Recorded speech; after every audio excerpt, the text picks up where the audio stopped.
Jadi waktu itu kan saya kerja bangunan. Saya kecelakaan. Saya jatuh, lagi ngangkat semen 2 sak, saya kepleset jatuh, terus saya refleks semen itu saya lempar ke depan, niban perut saya ini. Begitu niban perut, brak saya jatuh, itu usus saya tuh turun ke bawah. Saya mau ta'aruf, ngajuin proposal, sampai nemuin teman-teman di masjid. Pak, ada nggak Pak? Tolong Pak, bantuin saya Pak. Kalau barangkali ada keponakan, apa tetangga yang siap nikah gitu, saya mau nikah Pak gitu. Saya itu hidup di dunia ini nggak minta banyak-banyak sama Allah. Satu, ya cita-cita saya pengen dapat istri yang cantik, soleha. Allah kasih. Insyaallah. Yang kedua, saya pengen ngerasain ya Allah.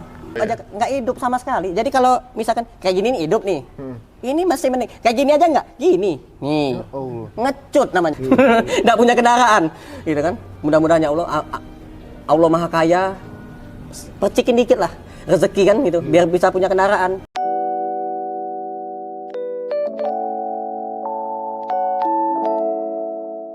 Assalamualaikum Mas. Waalaikumsalam warahmatullahi wabarakatuh.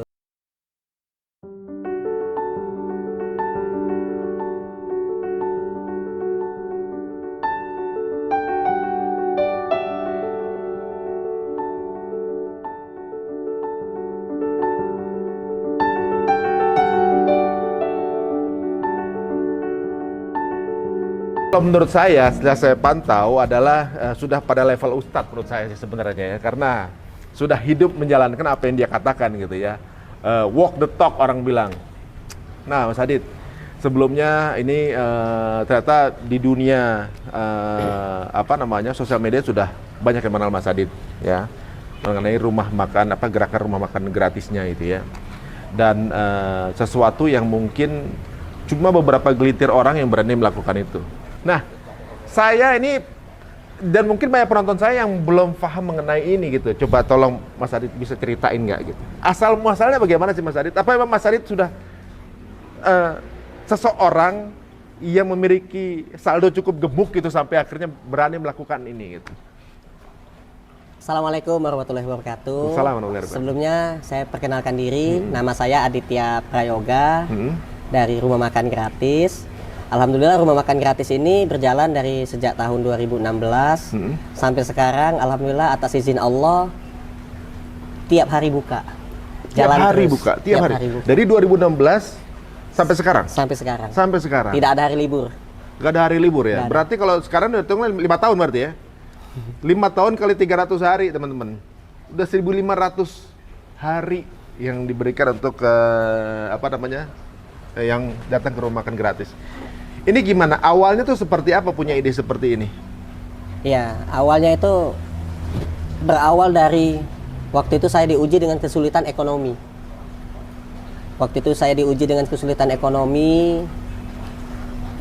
Saya tidak punya pekerjaan. Saya sebagai pedagang keliling yang punya penghasilan paling besar 50.000. Waktu itu saya punya hutang yang lumayan cukup banyak, utang saya waktu itu. Karena saya sebelumnya punya orang tua sedang sakit. Bapak saya sakit, matanya buta.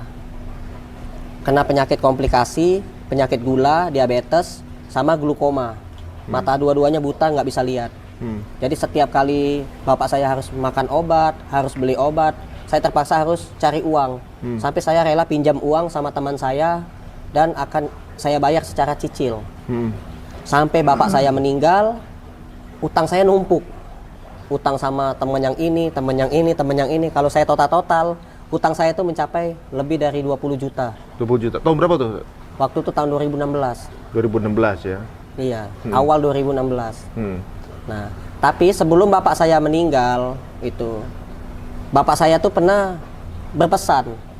Dalam keadaan sakaratul maut, dia berpesan, "Dit, Bapak nggak mau ninggalin kalian sebelum kamu nikah.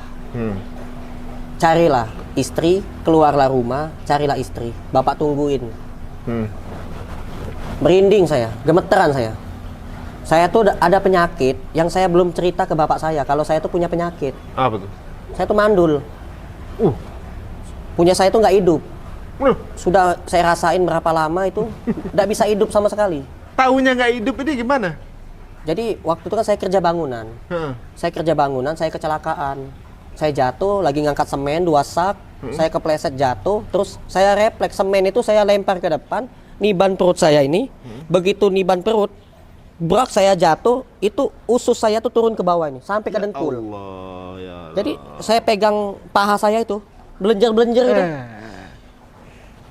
usus. Jadi kepejet, ini mejet ususnya berotot gitu. Iya, Di bawah kulit. iya.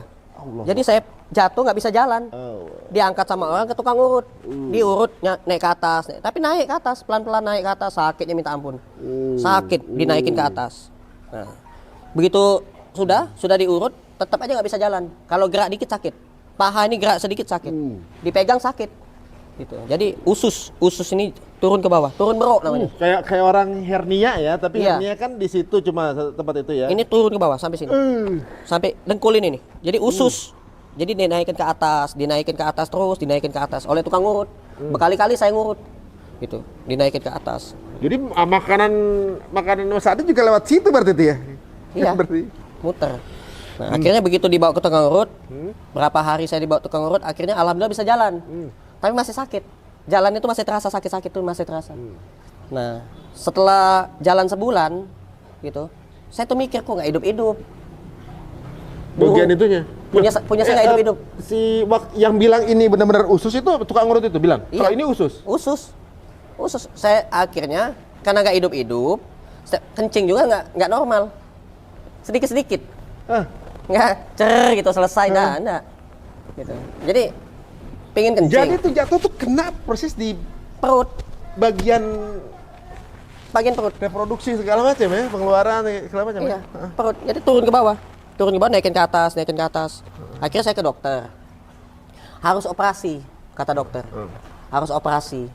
Nah, saya nggak punya duit. Waktu itu kan belum ada BPJS, belum ada apa. Saya nggak punya BPJS. Nah, akhirnya harus operasi, biayanya sekitar 7 juta.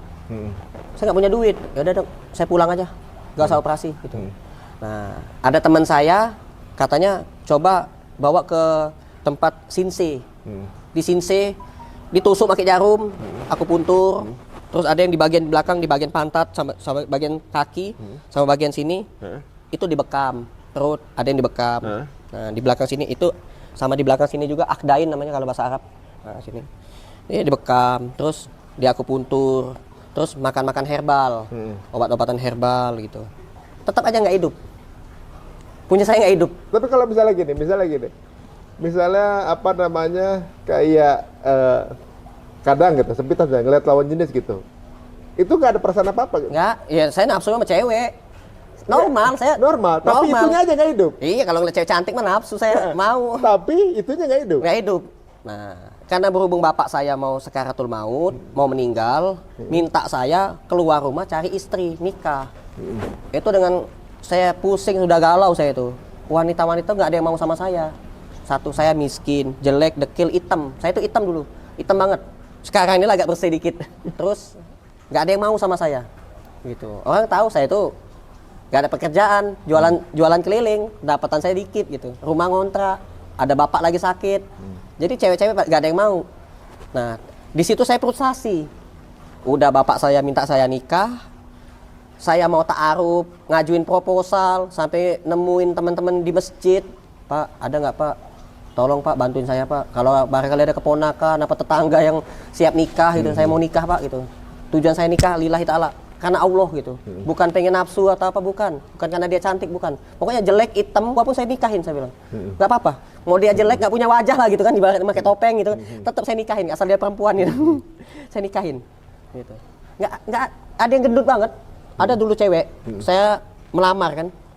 Bismillah, mudah-mudahan aja ta'aruf saya diterima gitu kan. Ada cewek gendut banget. Ditolak. Nggak mau saya sama kamu katanya. Mentah-mentah iya ngomong gitu. Ada juga yang cewek kampung ngomongnya gini, orang tuanya bilang gini, Mas Adit mohon maaf, anak saya mau kuliah dulu katanya. Masa sulit kuliah? Dia lagi kerja gitu kan, kuliah. Ya udah alasan berarti. Ditolak secara halus. Ya udah saya pulang. Akhirnya saya frustasi. Begitu saya frustasi, saya datang ke masjid. Itu ada masjid belum jadi waktu itu, masjid, nama masjidnya itu Mu'adz bin Jabal. Di masjid itu saya sholat, sujud lama-lama, saya sholat tahajud itu sujud lama-lama saya. Sambil saya berkata, ya Allah, berilah hamba istri yang paling tercantik di Bojongkulur. Bojongkulur, Kecamatan Gunung Putri, Kabupaten Bogor. Tempat saya sujud ini kalau ada wanita paling cantik, jodohkanlah sama saya ya Allah. Gitu. Saya janji akan jaga dia, akan nikahin dia gitu. Jodohkanlah jadikan istri saya ya Allah gitu. Itu cuma doa saya cuman itu. Di sholat sepertiga malam itu saya sujud berdoa gitu. Tiba-tiba besoknya pagi-pagi ada SMS masuk. Jadi waktu itu saya kan nemu HP. Nggak tahu ini HP siapa, nggak ada yang nelpon, nggak ada ini. Saya pakai, saya bilang ke teman saya ini nemu HP, bilang itu. Tapi nggak tahu nama HP siapa. Nggak ada ini apa? HP plong aja, nggak ada kartu, nggak ada. Tahu-tahu nemu. HP-nya aja. Nemu HP Asia. Jadi tapi terpisah. Jadi HP itu nggak ada kartunya, terpisah. Kayaknya jatuh dari motor. Namanya HP Asia dulu. Saya ganjel pakai kertas, saya kotak-katik, saya cas gitu kan, minjem casan tetangga saya, hidup. Saya beli kartu. Saya bilang ke teman, nah saya punya HP sekarang. Dulu kan nggak punya HP saya. Saya punya HP sekarang HP nemu. Saya bilang ke teman, akhirnya beli kartu. Saya beli kartu, saya masukin. Nah, teman saya bilang, jadi kalau misalkan mau ngubungin kamu, Dit, kamu sekarang udah punya nomor HP. Oh iya, alhamdulillah gitu. Nah, teman saya itu bilang, jadi kalau misalkan kamu mau ngubungin Mas Adit, ini nomor HP-nya ada. Pagi-pagi saya dapat SMS. Dapat SMS dari cewek. Ini Mas Adit ya? Saya balas, iya. Sampai jam 4 sore, kok udah bales-bales? Ternyata pulsa saya nggak ada. Jadi saya balas SMS-nya itu nggak masuk. Saya nggak ngerti dulu. Iya kan? Kenapa dia tiba-tiba kenal sama teman saya. Nah, jadi teman saya itu kan dia orangnya gaul. Nah, dia punya teman cewek-cewek gitu. Nah, Ria Ulpa ini punya teman lagi. Nah, temennya ini ibunya lagi sakit dan dia butuh uang, dia butuh pekerjaan. Lagi nyari lowongan kerja. Sedangkan saya punya banyak kenalan waktu itu. Saya punya banyak temen. Saya kan gaul orangnya. Berteman sama siapa aja. Nah, jadi Ria Ulpa ini mau minta tolong saya. Tolong cariin kerjaan untuk Asti Luhur Fitriani, nama temannya dia. Barangkali aja Mas Adit bisa bantu katanya. Oke. Akhirnya dia nelpon. Mas Adit, saya SMS dari pagi kok nggak dibales. Sudah saya balas. Kamu yang nggak balas-balas pesannya. Wah, nggak ada katanya. Sumpah demi Allah, coba kita ketemu. Bilang gitu. Sudah saya balas, lihat di HP saya, baru saya nih. Begitu dilihat, ini mah nggak masuk Mas katanya gitu. Nggak ada pulsanya. Tapi sudah saya balas, saya bilang. Nggak tahu saya kalau nggak masuk kan gitu. Sudah saya balas. Tapi kamu yang nggak balas-balas, saya bilang. Nah, akhirnya dia cerita, ya, ketemulah saya. Ya mana orang yang mau kerja ini? Subhanallah, tinggi, cantik kayak artis, iya kan? Nah, terus nggak lama kemudian saya tuh sempat ngelihat ini cewek kayak syuting itu kan, kayak di kamerain kan itu. Oh, ini artis ini, artis Bojongkulur, cantik orangnya kan gitu. Ya udah, saya kenalin lah dia sama teman saya yang punya restoran, namanya Abu Nawaf, yang punya restoran Abu Nawaf gitu. Begitu saya anterin ke restoran Abu Nawafnya tidak ada, manajernya nggak ada, akhirnya saya antar pulang lagi. Nah, begitu saya antar pulang lagi, saya lihat ini artis kok rumahnya sepetak. Kecil, miskin gitu kan. Oh, ya udahlah, saya antar pulang aja dia. Begitu pas besoknya saya dapat rezeki, saya beli mie ayam. Saya kan tahu ibunya lagi sakit. Saya anterin, "Assalamualaikum Bu, ini ada rezeki buat Ibu" gitu. Langsung pergi saya. Takut dia ada gitu kan. Nah, akhirnya saya mikir, apa dia aja ya saya tembak gitu. Barangkali aja mau. Barangkali doa saya terkabul kan gitu kan. Sama Allah kan, minta wanita paling cantik se-Bojongkulur gitu. Saya datengin lagi besoknya. Saya datengin, Bismillahirrahmanirrahim. Sambil gemeteran itu kan. Bu, saya tuh suka sama anak Ibu, tapi saya takut sama Allah. Ya Bismillah lah, mudah-mudahan Ibu mau nerima saya sebagai mantu gitu.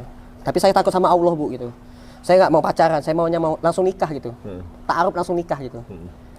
Ibunya bilang gini, kamu anaknya baik, soleh kelihatannya. Ibu sih setuju, terserah kamunya aja. Terserah anak Ibu aja, kalau anak Ibu mau, Ibu setuju katanya gitu. Beneran Bu, subhanallah, alhamdulillah, sujud syukur. Langsung saya sujud syukur, anaknya ada di samping ibunya ternyata. Ya Allah. Begitu saya noleh, senyum dia. Alhamdulillah ya Allah.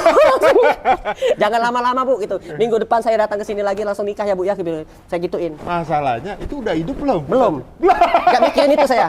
Saya nggak mikirin itu. Semangat dulu. Iya. Nah, penting ini cantik dulu kan, nafsu dulu kan. Nah, akhirnya begitu sudah seminggu, saya diuji sama Allah, nggak dapat duit sama sekali. Selama seminggu saya jualan, dapat cuma 5.000 perak. Ya Allah, laku cuma 5 biji teh tarik. Dapat 5.000 perak gitu. Habis buat makan. Akhirnya saya jual TV. TV peninggalan bapak saya jual. Warisan itu sebenarnya buat jadi warisan. TV satu-satunya saya jual. Laku 500.000. TV tabung. Jual TV tabung 500.000. Saya keliling lagi nyari duit nggak dapet. Nah akhirnya ya udah. Uang jualan TV 500.000 tuh saya jadiin modal nikah. Saya beli cincin-cincinan, cincin lumba-lumba tuh. Jadi begitu saya nikah saya alhamdulillah diterima apa adanya. Saya ngomong, saya punya banyak kekurangan. Gitu. Nanti suatu saat nanti jangan kekurangan ini yang Allah kasih ini jangan dijadikan bahan penyesalan gitu. Saya nerima kamu apa adanya tulus lillahi ta'ala. Tapi kamu mau nggak nerima saya apa adanya? Insya Allah jawabnya. Saya menikah karena Allah, bukan karena nafsu. Wah, alhamdulillah. Iya gitu. Iya, saya cuma ada duit 500.000. Kamu mau nerima? Insya Allah katanya. Saya terima kamu apa adanya. Saya beli cincin lumba-lumba yang dipakai sama istri saya sampai sekarang. Nanti saya liatin ya cincin lumba-lumba. Jadi begitu pas saya nikah, saya beli air mineral 1 dus, terus beli roti anget. Kan di kampung Bojongkulur kan ada roti anget. Harganya Rp1.000. Saya beli 100, sudah banyak tuh 100.000. Beli aqua sedus, air mineral sedus, roti anget 100.000, sisanya 350.000. Beli cincin 30.000, tapi diam-diam aja. Takut ketahuan mertua kan, kita kan nggak tahu. Nah, mertua kan nggak tahu kalau itu cincin-cincinan. Beli cincin. Makanya saya nikah itu saya sebutin, saya nikahi Astiluhur Fitriani binti Dada Hidayat dengan cincin dan seperlengkapan alat sholat dibayar tunai. Sah? Sah, jawab sah semua. Alhamdulillah. Jadi dia nggak pakai emas, nggak usah pakai emas, pakai cincin. Yang penting kan cincin lumba-lumba. Itu pun nggak muat, tapi sekarang dia kurus, jadi agak muat dikit. Dia kelingking. Nah, kalau di sini nggak muat, ke jari manis nggak muat. Masih dipakai sampai sekarang? Sampai sekarang dipakai. Tahun berapa tuh berarti? 16? 2016. 16. Nah, cincin lumba-lumba itu ngasih ustadz 50.000. Saya amplopin, ustadz yang nikahin saya. Saya kan nggak pakai KUA waktu nikah, karena nggak punya duit. Nah, ustadz saya kasih. Waktu itu ustadznya Ustadz Abu Hanif Ali Patada yang nikahin, yang bantu nikahin. Nah, begitu saya kasih amplop 50.000, dalam hati saya ya diambil lagi. Dalam hati kan waktu masih miskin kan saya kan itu. Tat, saya nggak punya duit tat gitu, tapi saya ada ya buat ustadz lah gitu. Oh masya Allah ahi, jazakallah khair. Gitu. Afan ustadz dikasih. Ya diambil dalam hati saya. Begitu diambil dia masukin kantong sini, dia keluarin amplop di sini, ini hadiah buat antum. Jangan tat, nggak apa-apa ambil, terima aja. Tebel banget tat, tebel banget. Begitu saya intip dikit, merah semua. Dikasih ustadz itu. Begitu saya itu 2 juta, ngasih ustadz 50.000, dikasih hadiah 2 juta. Saya baru nikah. Masya Allah, lumayan buat modal. Gitu. Nah, akhirnya saya nggak lama kemudian saya ngomong ke istri, saya kan tinggal di rumah sepetak. Di rumah saya ada bapak saya lagi sakit, adik saya 4. Kami sepetak itu tidur nyapar di situ semua, nggak pakai kasur. Kamu juga sama sepetak. Jadi kita tidur di mana malam ini? Sweet aja katanya. Kalau misalkan kamu menang, saya ikut kamu tidur di rumahmu. Tapi kalau kamu kalah, kamu tidur sama di kontrakan saya katanya. Oh ya udah kalau gitu. Sweet. Saya kalahin aja deh. Agak lama dikit. Ide yakinin. Yakinin ya biar kalah gitu. Gitu. Jadi gitu terus. Nah, dia karena tidur di rumahnya, ya kan. Jadi kan saya nggak usah bulan madu. Saya tuh mikirin itu tuh. Nah, dia nggak minta. Selama 3 bulan saya gituin terus istri saya. Akhirnya ketahuan juga. Nah, begitu ketahuan, dia minta cerita kan, ngobrol gini kan, dia minta pisah. Wah, di situ saya nggak mau, saya bilang, kamu nggak bisa masuk surga, nggak bisa tercium bau surga kalau minta cerai, saya bilang, nggak boleh. Memang saya betul ada kekurangan, tapi kan saya lagi berusaha biar saya sembuh, gitu. Biar kita bisa punya anak, gitu. Tunggu aja dulu prosesnya. Kalau misalkan memang dalam setahun. Jadi selama 3 bulan tuh nggak berhubungan? Nggak berhubungan, diem aja udah. Jadi ya dia di rumahnya, ada ibunya lagi sakit, ngurusin ibunya. Saya juga ke rumah saya, ada bapak saya lagi sakit, saya bilang ngurusin bapak lagi sakit, gitu. Alasan terus ya 3 bulan nggak berhubungan? Alasan terus. Nggak lama kemudian bapak saya meninggal. Nah, nggak ada alasan lagi, saya bilang. Tapi adik saya ada. Dek, kamu jangan pergi dulu dek dari rumah dek, gitu. Diam di rumah, biar ada alasan. Nah, akhirnya ya udah. Di saat itulah bapak saya meninggal, ibunya dia meninggal. Nah, begitu ibunya meninggal, adik ipar saya meninggal. Yang ngurusin mama meninggal, gitu. Yang ngurusin tadinya rame langsung kosong tuh. Kosong, meninggal semua. Adik saya yang perempuan menikah semua, gitu. Yang perempuan menikah, yang laki-laki pergi cari kehidupan sendiri, pergi dia merantau. Nah, akhirnya saya ngontrak rumah lah, terpaksa lah ngontrak rumah sama istri. Di situ saya diminta ini tuh. Nggak bisa.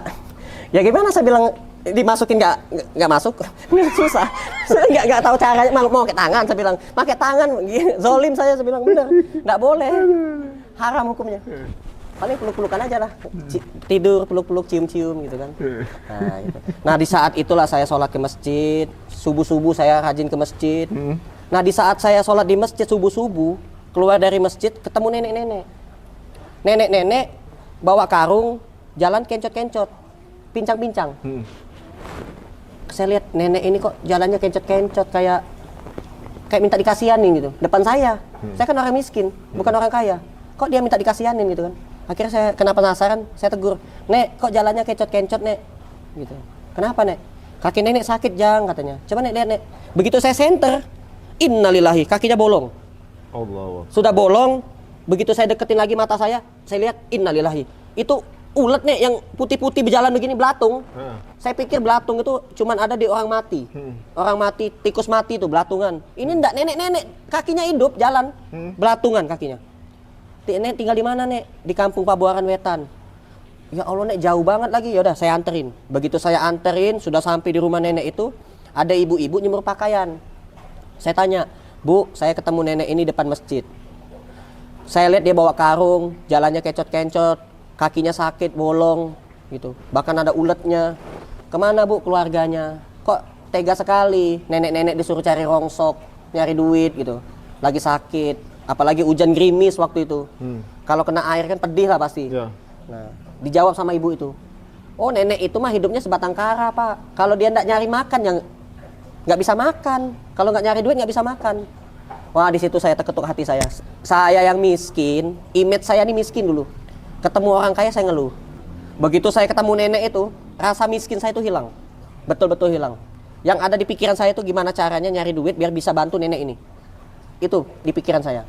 Saya bawa istri saya ketemu nenek ini, istri saya nangis, saya ngomong, "Dek, mulai hari ini kamu bantu kakak masak yang banyak, kita anterin makanan ke rumah nenek ini setiap hari sampai nenek ini meninggal." "Iya, Kak," katanya. "Iya, sayang," katanya. Nah, akhirnya dah kami anterin makanan. Tiba-tiba sehari, 2 hari biasa aja, 3 hari kemudian saya ketemu sama orang baik namanya Pak Amin. Dia nawarin saya jualan murotal Al-Quran. Pada waktu itu masih jarang sekali, di online itu belum ada yang jualan murotal Al-Quran. Saya jualan murotal Al-Quran, baru sehari jualan murotal Al-Quran dapat untung 300.000. Besoknya lagi dapat untung 1 juta, besok lagi dapat untung 2 juta, besok dapat untung lagi 10 juta. Ada kajian tabligh akbar di Masjid Istiqlal, ada syekh dari Arab gitu. Syekh Abdul Rozak waktu itu datang ke Indonesia, saya jualan, dapat untung sampai 20 juta sehari. Itu untung, bukan omset, bukan omset. Saya kan setoran. Jadi saya tuh nerima barang dari Pak Amin, saya jual, saya amanah, saya setor. Kata Pak Amin, "Dit, Masya Allah, Dit," katanya gitu. "Ratusan unit laku habis," katanya, "kamu jual." "Iya, Pak, alhamdulillah, Pak." Itu pakai ilmu penglaris apa? Nggak ada. Nggak ada ilmu-ilmuan. Pokoknya naruh dagangan, tiba-tiba ada yang beli, ada yang mesennya sampai 50 unit. Saya anterin gitu. Uangnya dikirimin. Saya anterin, dikirimin lagi. Itu. Akhirnya sehari itu pernah nyampe 20 juta. Nah, di situ saya alhamdulillah terbeli motor, bisa bayar utang, nyicil sampai utang saya lunas. Utang saya lunas. Istri saya juga punya utang sih. Istri saya lunasin utangnya. Saya lunasin. Terus nah, nggak lama kemudian nenek ini meninggal. Saya kasih makan ini. Begitu dia meninggal, tapi sebelum meninggal dia nepak dada saya nih. Tak. Nah, Dedek doain, mudah-mudahan apa yang belum kamu miliki di dunia ini nanti kamu miliki. Siapapun yang belum pernah berjumpa sama kamu, belum ketemu sama kamu, nanti kamu ketemu. Mau dia artis terkenal, mau dia pejabat, mau dia ulama terkenal, nanti kamu ketemu. Saya bingung, nenek ini kok doanya begini? Biasanya kan yang ngedoain saya tuh, Robbana atina fid dunya hasanah wa fil akhirati hasanah wa qina azabannar. Mudah-mudahan rezekinya lancar, dimudahkan segala urusan. Itu kan doa yang umum lah. Sering saya dapat doa kayak gitu. Ini nenek ini ngedoain saya, tek. Nah, mudah-mudahan apa yang belum kamu miliki di dunia ini nanti kamu miliki. Tempat apapun yang belum pernah kamu kunjungi, pengen sekali kamu ke sana, nanti kamu ke sana. terbesit di hati saya tuh langsung tuk begitu nenek ngomong kayak itu. Mekah Madinah, saya belum pernah ke sana gitu kan. Saya pengen nek ke Mekah nek, saya pengen umroh gitu. Nggak lama besoknya hari Jumat nenek tuh meninggal. Meninggalnya di hari Jumat. 16 juga. 2016. Nenek meninggal, terus nggak lama kemudian rezeki saya lancar. Saya cerita ke istri, mungkin wasilah doanya si nenek deh. Kita nih ingat ya sebelum ketemu nenek almarhumah itu hidup kita susah, utang kita banyak, kontrakan kita sampai 3 bulan belum dibayar. Kita diancam sama yang punya kontrakan. Kalau nggak bayar 3 hari lagi kita diusir dari kontrakan. Cuma gara-gara wasilahnya tuh dari mengasih makan. Ngasih makan nenek pemulung. Bukan keluarga, bukan siapa-siapa. Orang lain, saya kasih makan ya tiap hari. Kadang-kadang nasi sama pisang, nggak punya duit. Itu pun dapat dari hajatan. Jadi ada tetangga saya hajatan. Saya minta pisang dong gitu. Minta pisang 3, saya 1, istri 1, nenek 1. Saya lupa minta lauk. Di rumah ada nasi putih aja, ya udah nasi sama pisang, ini lah lauknya. Nasi putih, saya iris pisang kan, jadikan lauk. Nek, makan nek, daging ada pisang. manis-manisnya. Nasi lauknya daging pisang. Dimakan sama nenek. Nenek giginya ada juga, nenek makan gitu. Senang tapi Happy dia. aja deh. Happy, senang dia, bahagia, dia senang disuapin makan. Yang penting kan tulus. Hati kita tulus, ikhlas ngasihnya. Nah, nasi sama pisang. Itu pun saya dalam hati saya, bismillah dek, mudah-mudahan nek saya dapat rezeki gitu kan. Saya banyak rezeki, saya banyak uang, saya kasih lauk lebih enak lagi. Daging rendang saya beli bener. 14.000 di warung saya beli. Saya bilang bener buat nenek. Gitu. Tapi nenek meninggal. Neneknya meninggal. Nah di situ saya buka makan gratis. Waktu itu saya masih ngontrak.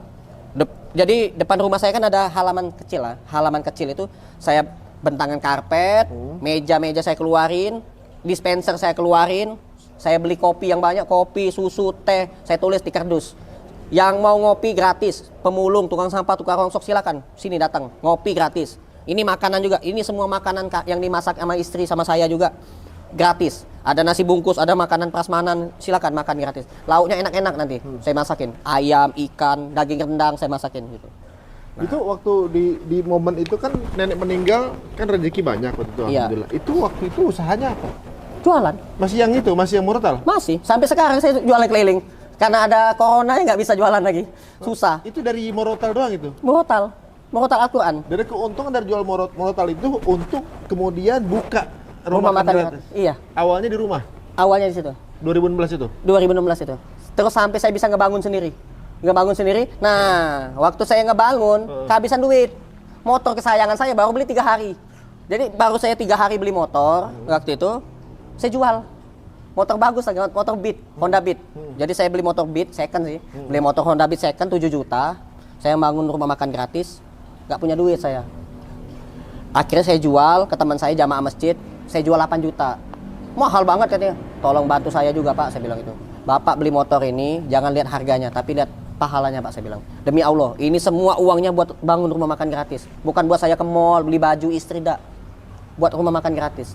Akhirnya dia lulu juga hatinya, dibeli sama dia tanpa tawar, 8 juta dibeli.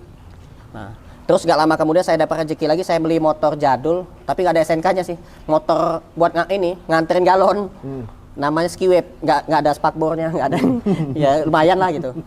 Nah itu juga saya pernah kehabisan duit, saya gadein ke Pak Yudi orang Villa 3, begitu saya gadein 5 juta. Kok mahal banget masa deh? Saya butuh duit 5 juta Pak, saya bilang. Tapi nanti saya cicil, saya bayar dah. Insya Allah saya bayar. Saya tebus nih motor, walaupun motornya nggak ada SNK, saya bilang. Ya udah nih, punya ATM nggak punya, saya bilang. Wah, ATM dulu ya katanya. ATM dia ngambil duit 5 juta, kasihin. Begitu pas saya mau pulang, naik apa? Jalan kaki Pak. Sini. Ini kunci motor, kamu bawa lagi. Oh Pak, jangan Pak, saya bilang. Saya butuh duit Pak, saya bilang. Udah bawa aja uang itu katanya. Masya Allah. Jadi motornya mau digade tetap dipakai, uangnya dapat? Dapat. Allah. Ternyata saya pikir itu utang. 3 hari kemudian saya balik lagi. Pak, saya dapat pesanan murotal. 5 juta? 5 juta. Mau dibalikin uangnya? Saya balikin dah uangnya Pak, saya bilang. Nggak usah, bawa aja katanya. Malah dikasih pentol bakso banyak banget. Sekantong plastik besar itu. Dia tahu saya buka rumah makan gratis. Dikasih kan, dia kan usaha bakso. Dia tuh jualan bakso, tapi bukan jualan bakso yang ada kuahnya, pentolnya doang. Dia pengusaha pentol bakso. Dititip-titipin ke warung-warung sayur gitu kan, tukang sayur. Dikasih seplastik besar tuh. 2 hari, 3 hari saya berturut-turut masaknya setiap kali ada sayuran, mau sayur asem saya masukin aja bakso. Biar nggak mubazir. Waktu itu kan belum ada kulkas, belum ada freezer. Takut basi ya? Takut basi, takut busuk ya kan. Kan harus dimasukin kulkas kalau bakso. Akhirnya saya masukin aja ke sayuran. Gitu. Alhamdulillah. Bukannya ditagih jadi utang, malah dikasih gratis. Dikasih gratis. Gitu. Sekarang gimana tuh Bapak tuh? Ada di Villa 3, masih ada. Masih lancar di situ? Masih. Alhamdulillah. Makin kaya malah Bapak itu. Kaya malah. Malah makin kaya. Masya Allah. Punya restoran dia sekarang. Masya Allah. Jadi wasilahnya beliau, kemudian rumah makan gratis ini ada, segala hal yang terjadi rumah makan gratis, berikut jadi pahalanya juga tuh. Iya. Pak Yudi namanya. Kalian ada nonton kan? Mudah-mudahan jadi amal jariah Pak, amin. Masya Allah. Akhirnya dari cerita itulah sampai sekarang ini. Waktu itu juga ada mahasiswa datang izin kan dia kan mau meliput. Saya kan rumah ngontrak kan. Itu ada video yang viral itu kan yang saya ngomong orang kaya itu apabila dia bayar zakat, dia infak, dia sedekah, membantu fakir miskin yang ada di sekitarnya dia, itu baru orang kaya. Terus ada video saya juga di kontrakan itu saya masak pakai kuali kecil. Masaknya tuh berkali-kali. Karena saya nggak punya kuali besar. Masak bisa 10 kali saya masak. Karena berkali-kali. Masak sayur udah mateng, saya masukin ke wajan, saya masak lagi. Mateng, masukin ke wajan, saya masak lagi. Jadi berkali-kali. Karena perlengkapannya ala kadar. Nggak punya panci yang besar, nggak punya kuali yang besar, nggak punya kompor yang besar kayak tukang gorengan, apinya gede gitu kan. Nggak punya saya. Perlengkapannya ala kadar. Jadi masaknya berkali-kali. Goreng ayam aja bisa berpuluh-puluh kali. Itu per hari berapa porsi awalnya tuh? Awalnya kemampuan saya, tergantung kemampuan. Kalau misalkan saya ada rezeki lebih 30 porsi, kalau misalkan rezekinya banyak 50 sampai 100 gitu. Sekarang udah nyampe masak sehari 1.500. Ya Allah ya Rabb. Karena 5 cabang. Satu cabang 300 kali 5 1.500. Alhamdulillah. Ketemu orang baik ya, itu alhamdulillah. Itu gimana jadi membesarnya itu gimana? Maksudnya kan kalau dari sisi apa? Logika manusia ini kan nggak masuk ya. Ibaratnya semua uang yang didapatkan itu keluarin lagi untuk orang lain gitu. Semua didapat dikeluarin lagi buat orang lain. Itu dapat support untuk tetap bisa masakin buat orang lain dari mana tuh? Aku cuma dari Muratal itu aja. Yang pertama itu sesuatu yang membuat saya itu yakin 1000%. Apa tuh? Bukan cuma 100%, tapi 1000%. Yang pertama, saya itu hidup di dunia ini nggak minta banyak-banyak sama Allah. Satu, ya cita-cita saya pengen dapat istri yang cantik, soleha. Allah kasih.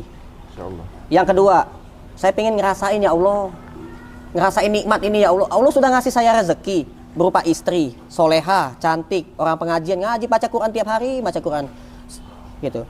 Tapi saya nggak bisa menikmati, nggak bisa ngebahagiain dia gitu. Saya minta ya Allah, sembuhkanlah penyakit saya nih ya Allah, biar hidup gitu kan. Mandul itu tadi? Iya, biar normal gitu. Hidup dulu yang penting. Hidup dulu. Iya, mandul nggak apa-apa, nanti dulu mandul. Hidup dulu. Oh jadi hidup dulu. Udah nggak hidup, mandul pula? Mandul pula, dua-duanya, komplit. Allahu Akbar. Nggak hidup, ya gimana juga mau nggak mandul kalau hidup aja nggak hidup sama sekali. Jadi kalau misalkan kayak gini nih hidup nih, ini masih mending. Kayak gini aja nggak, gini, nih, ngecut namanya tuh, ngecut itu. Nah, gini nah ibarat orang itu begini nih. Nah, gitu. Ketakutan dia kan masuk ke dalam itu. Nah, kok masuk ke dalam? Mau mata lucu banget jadi. Iya, masuk ke dalam begini. Nah, gitu. Nah, ilaha illallah. Sembunyi gitu ya. Iya, ngecut ada urat ketarik atau apa? Kejepit apa kan? Saraf kejepit atau apa gitu. Nah, tiba-tiba begitu saya minta sama Allah, biar saya itu yakin dulu ya Allah. Saya minta yakin dulu. Biar saya yakin sama Allah 1000% gitu. Benar-benar Allah tuh maha adil, maha hebat lah gitu semuanya. Maha pencipta gitu. Saya minta. Karena saya dari dulu tuh cuma 3 yang saya harus yakinin. 1, dunia ini ada yang menciptakan. Itu yang harus saya buktikan gitu. Yang menciptakannya siapa? Allah. Dunia ini ada yang mengatur. Dunia ini ada yang memiliki. Memiliki, menciptakan, mengatur. 3. Inilah tauhid. Uluhiyah, rububiyah, asma wa sifat. Ini harus saya bikin saya yakin, betul-betul yakin. Saya punya Tuhan, Tuhan saya Allah. Saya punya yang menciptakan saya. Yang menciptakan saya ini adalah seorang, bukan seorang, adalah zat yang maha kaya, maha segala-galanya, maha hebat. Gitu. Bisa nyembuhin penyakit saya. Dokter bingung, udah ndak hidup, mandul lagi katanya. Nah gimana nih? Udah nggak ada obat yang dimakan lagi. Apa aja ikhtiar yang dilakuin? Akupuntur. Akupuntur, bekam. Ini Ini udah ramuan. ditusuk dari sini kan? Iya. Ditusuk semua. Bekam, ini bekam mananya? Sudah bekam. Di part itu jadi bekam? Nah, di belakang saya Oh, kira di part situ jadi bekam. sini juga tusuk-tusuk. Dibekam juga, dikeluarin darahnya. Heeh. Dikeluarin darah. Yang tusuk-tusuk. Itu. Heeh. Nggak bisa gerak. Heeh. Jadi ada saraf yang kena. Begitu nunggu dulu. Heeh. Begitu cabut baru bisa gerak. Gitu. Bisa gini gitu. Nah, sudah itu. Terus pengobatan ini suku Baduy. Heeh. Ditempel-tempel ramuan segala macam. Saya tiduran gitu kan. Udah. Tetap aja nggak hidup. Udah sebulan nggak hidup lagi. Nah, kacau. Akhirnya begitu itu saya harus minta sama Allah kan biar saya yakin gitu kan. Nah, akhirnya apa? Saya mimpi waktu itu saya dapat rezeki baru beli kasur ceritanya. Baru sehari beli kasur baru. Jadi kan dari pertama kali nikah tuh kan saya kan tidur ngapar, nggak pakai kasur. Saya pengen nyenengin istri saya lah beli kasur gitu. Beli kasur. Begitu tidur di kasur, pertama kali tidur di kasur, saya tuh mimpi jalan di padang pasir. Jadi saya tuh jalan kok nggak nyampe nih. Ini padang pasir apa ini? Saya bilang itu. Nggak ada jalan keluar. Jalan tol apa Pasir jalan? semua gitu ya? Pasir semua, ada batu atau kan pasir semua. Aduh. Akhirnya saya lari dari tempat ini, lari sekuat mungkin, sekencang mungkin lari. Begitu saya lari, jatuh saya. Begitu saya jatuh, ternyata jatuh beneran. Jatuh dari kasur. Jatuh beneran. Begitu saya jatuh dari kasur, ada mobil-mobilan terbuat dari kayu, mainan terbuat dari kayu terus gini, kena perut saya. Jadi badan mobil kena perut, kepala mobil kena pala saya, pala ini, pas sedut gitu nah gitu. Jatuh dari kasur. Nimpa itu. Pas kena yang kicut tadi? Iya. Jut, nah kena kan. Saya ke kamar mandi. Langsung pengen kencing. Ke kamar mandi saya kencing. Belum sadar karena baru bangun tidur. Begitu saya pegang, kok hidup? Saya teriak, "Dek, hidup, Dek!" gitu. Apanya hidup? Ini hidup! Gitu langsung. Apanya hidup? Ini nih, hidup! Langsung istri saya ngajak ke hotel, bener sumpah. Nyari hotel. Langsung ke hotel, ya kan, langsung bulan madu. Pada hari itu juga, seminggu kemudian istri saya tuh mudah marah. Mual-mual, muntah-muntah. Ah, nggak mungkin saya bilang. Masa ia hamil? Nanya ke tetangga, itu mah hamil Mas Adit, katanya gitu. Saya penasaran, saya beli obat lagi. Alat yang harganya goceng 5.000 di warung, saya beli. Coba Dek dites pakai ini, Dek. Gimana caranya makainya nih? Cari-cari ini, tanya-tanya gitu kan. Oh, emang bisa gitu ya. Pakai air kencing. Tespek. Nah, tespek. Begitu di tespek, 2 garis ya. Positif. Dek, kamu hamil, Dek. Langsung peluk kenceng-kenceng.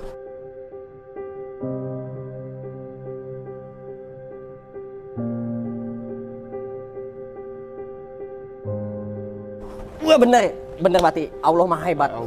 Allah Maha Hebat. Allah bisa nyembuhin penyakit saya bilang. Nah, di situ saya yakin dulu, 1000% saya yakin sama Allah. Nah, begitu sudah saya yakin, ya kan? Jangankan masalah duit, masalah ekonomi. Ini masalah ini hidup nih. Hidup ini nih. Saya bilang bener. Mati jadi hidup ini kan. Ini hidup loh. Bayangin coba. Allah Maha Hebat. Jadi kita bersyukur aja lah hidup di dunia ini. Jangan takut miskin. Jangan takut jadi gembel. Jangan takut sengsara kan gitu. Ini bisa hidup. Itu yang bikin saya yakin, 1000% saya yakin. Dengan cerita Mas Adit ini saya tuh terharu sampai ketawa tapi terharu ini sekarang. Bener, saya nggak aneh-aneh mikirin. Saya nggak mikirin biar bisa punya helikopter, bisa punya rumah besar. Nggak, saya nggak mikirin itu. Saya cuma bersyukur. Alhamdulillah ini hidup. Nah, udah, itu aja dah. Hidup, punya anak ganteng. Karena saya liatin anak saya kayak artis. Bener, anak saya kayak artis, ganteng. Saya aja nggak nyangka kok anak saya putih banget gitu kan. Berapa bulan setelah mulai ngasih makan orang itu kejadian ini? Baru, belum lama. Saya buka rumah makan gratis, istri saya hamil. Bener, hamil, istri saya hamil. Dibayar kontan sama Allah ya? Dibayar cash sama Allah. Itu jaraknya tuh lebih cepet. mahal daripada uang yang keluar itu. Terus nggak lama kemudian istri hamil. Saya berdoa lagi, ya Allah, saya pengen sekali jidat kening saya ini nempel di depan Masjidil Haram. Saya pengen sholat di depan Ka'bah, saya bilang. Nih, saya pengen ya Allah sholat sujud. Saya sujud. Sejadah Masjidil Haram itu kayak gimana sih rasanya gitu? Nyium harumnya itu kan, kiswah tuh kayak gimana sih gitu kan? Pengen gitu kan. Gak lama kemudian saya lagi toilet, istri saya bilang, "Kak, ada telepon, kayak cewek janda nih katanya nelpon." Oh, yang bener katanya. Coba kamu angkat dulu deh. Mana orangnya dek nih? Assalamualaikum, Mas Adit ya? Iya Mas Adit. Itu Mas katanya, saya nonton di Instagram ada videonya Mas Adit. Loh saya nggak punya Instagram Bu, tapi Mas Adit katanya gitu. Ini nomor HP-nya kan? Mas Adit, iya benar saya Mas Adit. Loh itu yang viral di media katanya gitu kan? Rumah makan gratis ya? Iya benar. Oh iya, ini saya nih kerja sebagai pembantu rumah tangga. Saya mau ngasih hadiah ke Mas Adit. Saya pengen umrohin. Jadi saya punya nazar, kalau misalkan majikan saya ini naikin gaji saya, ngebayar uang lembur saya mau hibahin semua uang ini buat orang baik di Indonesia. Ya Allah. Akhirnya dia tuh orang Indonesia, kerjanya di luar negeri, jadi pembantu rumah tangga. Kok bisa kenal Mas Adit? Ya nonton Instagram, saya nggak punya Instagram padahal. Dulu saya belum main Instagram, belum main Facebook, YouTube belum, nggak punya. Nah akhirnya, tapi ada mahasiswa meliput videoin saya pakai kamera kayak gini, videoin kan. Seumur hidup belum pernah masuk TV kan. Walaupun TV IG Instagram kan, Instagram TV kan. Nah, gitu. Iya, masuk TV dulu kan.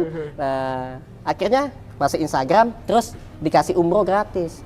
Saya pengen temu orang yang umrohin saya. Begitu saya ketemu, ibu yang umrohin saya, iya Mas Adit, saya tuh di sini kerja, jadi ngurusin anaknya orang, pembantu rumah tangga, babysitter, terus nyapu, ngepel, ngosok, nyetrika gitu.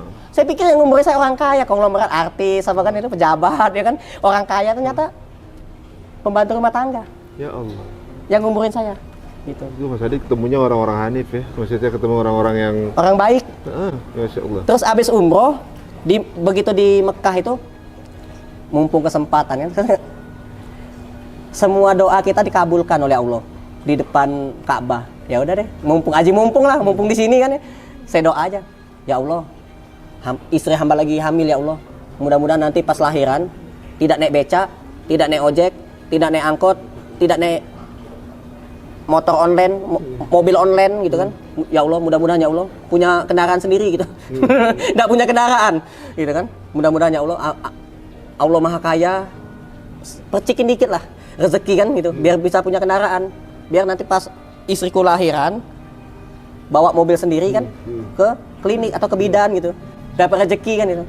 Pas begitu pulang dari umroh, ada ibu-ibu sakit kanker stadium 4 nelpon, Mas Adit mohon doanya ya, saya ini lagi sakit, posisi sekarang saya ini lagi di rumah sakit, saya kena sakit kanker sudah stadium 4. Kalau misalkan nanti saya sembuh, tidak lagi makan obat dokter, semua uang yang di ATM saya mau saya kasih ke Mas Adit. Doanya Mas ya. Saya yakin doanya orang baik, orang soleh itu dikabulkan sama Allah. Nggak lama kemudian, 3 bulan kemudian ibu itu sembuh. Ya Allah. Bisa lari pagi, bisa olahraga, sembuh. Tapi dia lupa. Dia lupa sama saya. Begitu sudah lewat setahun, baru dia ingat. Waktu 3 bulan yang lalu dia sembuh, duit di ATM-nya dia ada 50 juta. Begitu setahun kemudian, uang di ATM-nya ada 130 juta. Ya Allah. Jadi Allah ngasih saya rezeki bukan 50 juta, tapi 130 juta. Dikasihin semua buat beli mobil katanya. Insya Allah. Allahu Akbar.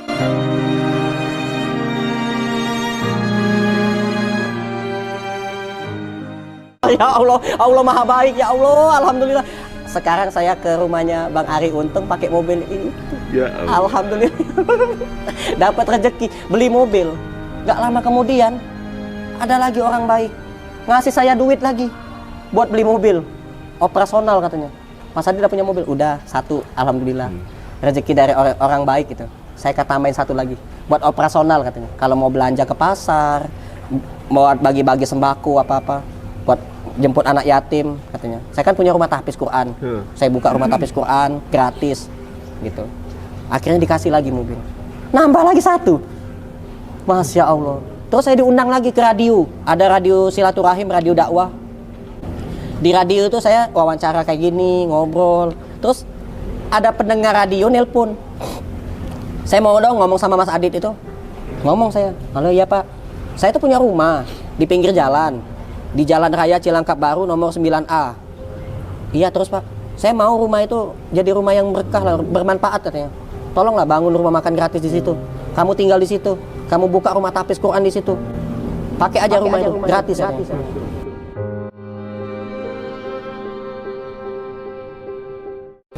Akhirnya saya tinggal di situ sekarang. Sampai sekarang. Jadi kan doa saya itu kan dulu, saya pernah juga berdoa, ya Allah, hamba pengen sekali ngurusin anak-anak yatim, yang nggak punya orang tua, punya rumah yang besar. Nanti di rumah itu, ya, saya ngurusin anak yatim, ngasih makan orang, dapur rumah makan gratis jadi besar, jadi luas gitu.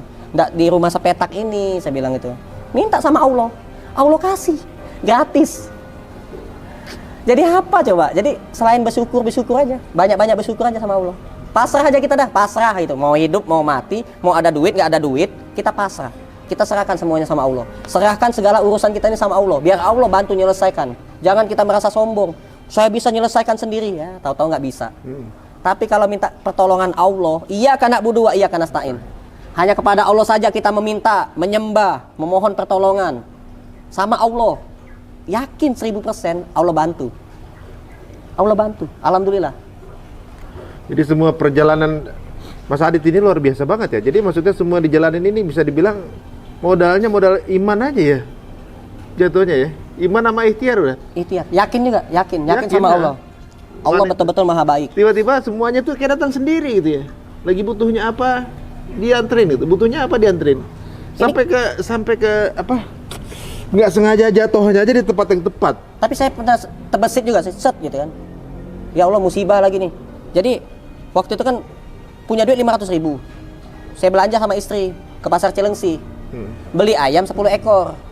Saya beli ayam 10 ekor. Berapa harga ayam? Waktu itu harganya masih 26.000. Dulu, harga dulu. 1 ekor 26.000, saya minta potong 10, dipotong-potong ayamnya. Itu ayam sudah dipotong-potong, terus dibungkusin plastik besar, 10 ekor itu jadinya 100 potong buat makan gratis. Saya gantungin di motor. Setelah itu saya belanja sayuran. Setelah belanja sayuran, istri saya nanya, sayang, masih ada sisa uang belanja nggak? Masih ada sayang, masih ada 50.000. Mampir dong ke toko perabotan, beli centong sama baskom. Ya udah, mampirlah ke toko perabotan, beli centong sama baskom. Begitu masuk ke toko perabotan, beli centong sama baskom, keluar ke motor, lah dek, ayam sama sayuran kita kemana nih dek? Hilang. Saya cari-cari, mondar-mandir nyari ayam. Penting ayamnya dulu yang penting ketemu gitu kan. Nggak ketemu, hilang. Istri saya bilang, udahlah kak, ikhlasin aja lah katanya. Udah diambil orang nih ayamnya katanya. Gitu. Nah begitu saya mau ikhlasin, saya mau starter motor, nggak bisa nyala. Saya engkol sampai 5 kali, 6 kali, 7 kali, 8 kali, 9 kali, 10 kali nggak hidup-hidup. Nggak hidup-hidup motornya. Saya bingung itu.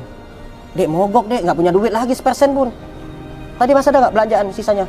3.000. Ya kurang, kalau beli bensin kurang. Saya cek bensinnya, ada bensinnya. Waduh, udah motor mogok, hilang ayam. Ya udahlah katanya gitu. Coba diengkol-engkol lagi. Enggak lama kemudian ibu-ibu nyamperin saya. Mas, tadi saya lihat mas mondar-mandir depan toko saya nih, mondar-mandir. Kenapa mas? Saya hilang ayam bu. Hilang ayam katanya. Kok bisa? Ayam hidup, ayam mati, sudah dipotong-potong. Taruh digantung di motor, hilang ayamnya. Padahal itu ayam buat sedekah, buat makan gratis katanya. Saya bilang gitu. Terus, yaudah yuk ikut saya yuk. Nggak usah bu, saya bilang. Saya mau pulang aja, udah diikhlasin juga. Nggak apa-apa, ikut aja. Yaudah saya ikut. Begitu saya ikut, kok ibu ini ngajak saya ke toko ayam yang saya beli tadi. Bu, tadi saya beli ayam sini loh bu. Saya bilang, kan ada 4 toko ayam. Toko ayam. Kok milihnya di sini, yang paling pojok ujung. Saya tanya, iya ini punya adik saya mas. Oh masya Allah, langganan saya nih bu. Saya bilang paling murah ini. Nah akhirnya, tolong potongin ayamnya, ayam gadang yang besar-besar katanya. Mas tadi hilangnya berapa? 10 bu. Tolong potongin 12. Bu, ini gratis mas. Begitu sudah dipotong, bawa aja pulang, gratis katanya. Bawa aja. Dikasih ayam, gratis. Hilang dikasih lebih ya? Nah begitu, iya saya waktu itu belum nggak saya. Kalau dikasih lebih itu saya nggak Jadi begitu saya, dek dikasih ibu itu ayam dek, baik banget ibu tuh dek gitu. Bu makasih ya bu, kata istri saya, jazakillah khairon, semoga Allah balas kebaikan ibu, semoga berkah ya bu ya, kata istri saya didoain kan, saya juga ngedoain gitu. Begitu itu, saya coba hidupin motor, saya starter, hidup. Tadi mogok, diengkol 10 kali, 15 kali nggak hidup. Begitu udah dapet ayam, di starter sekali, hidup. Pulanglah saya. Begitu pas tengah-tengah perjalanan, saya noleh ke belakang. Dek, kok kamu nangis dek? Iya. Kenapa? Tadi kita hilang ayam, 10 ekor. Allah ganti 12. Kita beli ayam yang kecil-kecil, Kak. Yang harganya 26.000. Allah kasih yang besar-besar, ayam gadang yang harganya jauh lebih mahal. Ya Allah. Jadi kalau kita kehilangan sesuatu, ikhlas saja. Sudah qadarullah itu, sudah kehendak Allah. Jadi kalau kita kehilangan sesuatu, kita ikhlasin aja. Nanti akan Allah ganti yang jauh lebih baik, jauh lebih besar, jauh lebih bagus. Insya Allah. Jadi di sini kurang bukti apa lagi sebenarnya ya untuk apa namanya, kebesaran Allah di kehidupannya Mas Adit ini bolak-balik buktinya ya. Luar biasa ya. Mas Adit sendiri, kalau orang pernah nanya ya, Mas Adit nggak takut miskin? Apa Mas Adit mungkin sekarang, kalau menurut Mas Adit sendiri sekarang, apakah Mas Adit ini udah kaya? Jadi saya ini kan manusia. Bagaimana mungkin diri saya ini takut miskin ketika ingin melakukan suatu kebaikan, kebaikan dicintai oleh Allah. Sedangkan diri saya ini diciptakan oleh Zat yang Maha Kaya. Jangan kita merasa takut miskin, takut rugi ketika ingin melakukan suatu kebaikan. Sedangkan rasa khawatir, rasa takut itu datangnya dari setan. Setan itu tugasnya nakut-nakutin manusia. Biar kita ini tidak sedekah, biar kita itu tidak melakukan kebaikan, biar kita itu tidak nolong orang. Kita ini manusia. Manusia itu baru lahir ditolong orang, meninggal dunia ditolong orang. Jadi kalau semasa hidup kita tidak nolong orang, apa kata malaikat nanti? Nauzubillah min zalik, keterlaluan manusia nih. Baru lahir ditolong orang, meninggalnya ditolong orang, semasa hidup tidak mau nolong orang. Padahal banyak sekali hadis-hadis yang pernah disampaikan para ustadz, kiai, habib, ulama. Khairun nas anfa'ahum linnas. Sebaik-baik manusia itu adalah manusia yang banyak memberi manfaat untuk orang lain. Padahal Allah kasih itu rezeki biar dia bisa bantu orang. Tapi dia tidak bantu orang. Gitu. Makanya saya selalu mengajak kan, kalau ada fakir miskin, kelaparan, jangan sampai dia kelaparan. Kita ingat-ingat terus pesan baginda Nabi SAW. Kata Rasulullah SAW, janganlah kalian tidur dalam keadaan kenyang apabila orang-orang di sekitar kalian itu masih ada yang kelaparan. Tidak beriman kalian. Nah, di dalam surat Al-Baqarah ayat yang ke-261, Auzubillahi minasyaitonirrajim, masalul ladzina yunfikuna amwalahum fi sabilillah kamasali habbatin ambatat sab'a sanabila fi kulli sumbulatin mi'atu habba wallahu yudhaifu liman yasha wallahu wasi'un alim. Orang-orang yang menginfakkan hartanya ke jalan Allah bagaikan satu butir yang Allah tumbuhkan menjadi 7 tangkai. Dari tiap-tiap 7 tangkai ini Allah tumbuhkan 100 butir bagi setiap yang Allah kehendaki. Sungguh Allah maha luas, maha mengetahui. Jadi kalau kita sedekah 1.000 rupiah, Allah ganti 700 kali lipat. Sedekah 1.000 rupiah, Allah kasih rezeki 700.000 rupiah. Jadi tidak habis-habis duitnya. Bisa sedekah 700 kali malah. Gara-gara sedekah sekali bisa sedekah 700 kali. Dia sedekah 1 juta, Allah kasih lipat ganda 700 kali, jadi 700 juta. Nah, gara-gara disedekahin, bisa beli mobil 700 juta. Gara-gara disedekahin. Itu mobil nanti ya bisa jadi kendaraan di surga. Insya Allah. Insya Allah, yakin. Tahu dikasih juga kesehatan, nilainya 700 juta misalnya kan. Masih sehat, masih bisa jalan kemana-mana. Ini luar biasa teman-teman. Yakin. Ini pola-pola yang mungkin nggak masuk di logika manusia ya, tapi ini polanya Allah. Nggak ada orang sedekah itu jadi miskin. Belum pernah ketemu saya tuh, sedekah itu jadi miskin. Mas Adit ini tadinya nggak punya apa-apa, sedekah dikayakan sama Allah. Ini luar biasa. Ini sebuah konsep untuk sebagai seorang muslimin yang luar biasa keimanannya. Menurut saya ini level up ya. Levelnya beda nih. Pola-pola yang saya pernah dengar ini di luar dari pola itu gitu ya. Dan ini ibaratnya pola yang saya dengar konsep dari para ustadz. Beliau menjalankan langsung. Makanya saya rasa bahwa beliau ini udah menjalankan sesuatu yang dijalankan para ustadz. Saya juga manggilnya ustadz sebenarnya. Baru ketahuan beliau ini belakangan ini dari obrolan kita di awal adalah sebagai manusia biasa. Setelah akhirnya baru ketahuan kapasitas beliau sebenarnya memang orang berilmu. Aduh, jadi menurut saya ini mungkin teman-teman semua mudah-mudahan menginspirasi ya. Lagi banyaknya mungkin kalau kita di sosial media semua tangannya meminta gitu. Tapi beliau mungkin bisa ikutan di antara orang-orang itu. Dia memilih untuk berada di tangan yang di atas. Kalau gitu sama-sama teman-teman untuk jadi yang tangan di atas nggak perlu jadi orang kaya. Asal punya niat dan mentalnya mindsetnya kaya ya Ustadz ya. Ustadz ini dicukupkan sama Allah. Ini saya ngiri nih. Ini ada amalan apa yang beliau jalankan, yang beliau sembunyikan hanya urusannya beliau sama Allah aja. Ini pada sesuatu yang dijalankan sama beliau yang kemudian itu ketemu satu kanal khusus di mana Allah mengabulkan doa-doanya secara beruntun satu persatu. Walaupun harus melewati beberapa kesabaran ya, harus menunggu berapa bulan segala, ditunggu effortnya dan kita lihat, ya Allah ya Rabb, semua yang diminta. Terus saya langsung teringat ada satu kejadian nyata juga nih Ustaz. Ada jemaah salah satu Ustadz ini, dia ini anaknya kepentok, tengkuknya berdarah, keluar darah, pendarahan besar gitu, sampai orang tuanya tuh panik, gitu kan, panik segala macam. Dia bilang sama Ustadznya kalau selama ini saya udah berada di jalan dakwah Ustadz. Iya.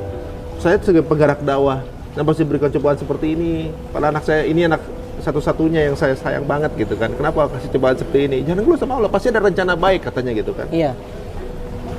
Sampai dia kalau nggak salah dia kendaraannya diinfakkan gitu, supaya anaknya cepat sembuh. Masya Allah. Akhirnya proses kesembuhan mulai membaik, anaknya dari pendarahan dari tekuk pendarahan ini kan banyak aliran darahnya tuh. Iya. Disembuhkan, mulai sembuh. Kemudian pas ada saat berapa waktu kemudian ngomong tuh orang tuanya ngomong, "Mama," gitu kan. Nangis itu orang tuanya. Iya. Nangisnya kenapa? Karena selama ini sebenarnya anaknya nggak bisa bicara. Jadi anak itu sebenarnya punya ya disabilitas untuk nggak bisa ngomong. Ternyata dengan jatuh itu berdarah-darah segala macam. Setelah sembuhnya malah bisa mama, nangis orang tuanya. Jadi sebenarnya cuma disuruh husnuzon sama Allah ya. Ya Allah, beri baik. Bener, Masya Allah. Jadi jangan pernah berhenti berhusnuzon sama Allah ya. Jadi kurang unfortunate apa kehidupan Mas Adit kalau misalnya jadi orang yang cuma pesimis ya. Udah nggak punya penghasilan saat itu, segitu-segitu aja. Kemudian dapat kemalangan dengan tiba-tiba mandul. Tapi semua dimulai dari sedekah. Mulai dari sedekah dari mana? Awal sedekahnya ketika Mas Adit ini ngasih mie ayam ke ibu itu jadi nikah. Awal sedekah ke orang tuanya jadi suruh menikah. Itu kan urutan semua itu. Awalnya dari diminta untuk berikhtiar gitu ya. Orangnya mau menghamilkan diri. Ini kita kayaknya jelek ya dengan cerita Mas Adit nih. Dapat istri gratis. Dapat istri gratis ya. Nggak bakal nyari sih kalau orang tua nggak minta kan. Gara-gara saya ngerawat orang tua, gara-gara awal juga kemudian ngasih makan ibu-ibu itu gitu kan. Jadi teman-teman semuanya, yuk kalau gitu sekarang kalau punya kemampuan, nggak usah mikirin modal dulu, ntar kan dicukupkan sama Allah insya Allah. Nah, Mas, saya mau tanya nih, yang boleh makan di situ siapa aja nih? Hanya orang miskin aja, atau pernah ada orang berduit apa enggak? Atau hanya untuk orang Islam aja, atau misalnya atau orang Palembang doang misalnya, atau ada nggak? Ada persyaratan nggak untuk makan di situ? Rumah makan gratis tanpa syarat. Siapapun boleh makan. Nah, mau dia orang Kristen, Konghucu, Hindu, Buddha, siapapun boleh makan di rumah makan gratis. Mau dia orang kaya sekalipun, mau dia pejabat, presiden pun boleh makan di rumah makan gratis. Jadi siapa saja boleh makan di rumah makan gratis. Jadi rumah makan gratis tanpa syarat apapun. Tanpa syarat. Ya? Terima kasih waktunya, Mas Adit. Mudah-mudahan diberikan keberkahan sama Allah, bukan segala pengharapannya dari Allah, diampuni segala dosanya. Dan teman-teman semuanya mudah-mudahan menginspirasi, kita bisa mengcopy apa yang dilakukan oleh Mas Adit dalam versi masing-masing teman-teman semuanya. Mudah-mudahan bermanfaat. Jangan lupa untuk subscribe YouTube-nya Mas Adit, yaitu Rumah Makan Gratis. Rumah Makan Gratis ya? Atau juga mungkin Instagramnya juga sama namanya. Instagram namanya Rumah Makan Gratis. Rumah_makan_gratis. Nah, Rumah Makan Gratis. Itu, kalau YouTube-nya namanya Rumah Makan Gratis aja udah. Rumah Makan Gratis. Cuma itu aja kan, nggak ada lagi yang punya akun dengan nama hurufnya sama. besar, huruf besar. Besar semua. Rumah Makan Gratis. Nah, kalau nggak salah ada 159.000 subscriber. Masya Allah. YouTube. Baru bikin. Bentar lagi 1 juta nih teman-teman semuanya. Amin ya Allah, amin. Banyak di subscribe biar cepat-cepat 1 juta, jadi manfaatnya juga lebih banyak ke orang banyak ya. Masya Allah. Kita akan tutup di sini tentunya juga. Jangan lupa untuk subscribe dan berikan input-input dan juga doa-doa untuk keluarga Mas Adit. Semoga lebih banyak lagi bisa bermanfaat untuk orang banyak. Sampai ketemu lagi. Assalamualaikum warahmatullahi wabarakatuh. Waalaikumsalam warahmatullahi wabarakatuh.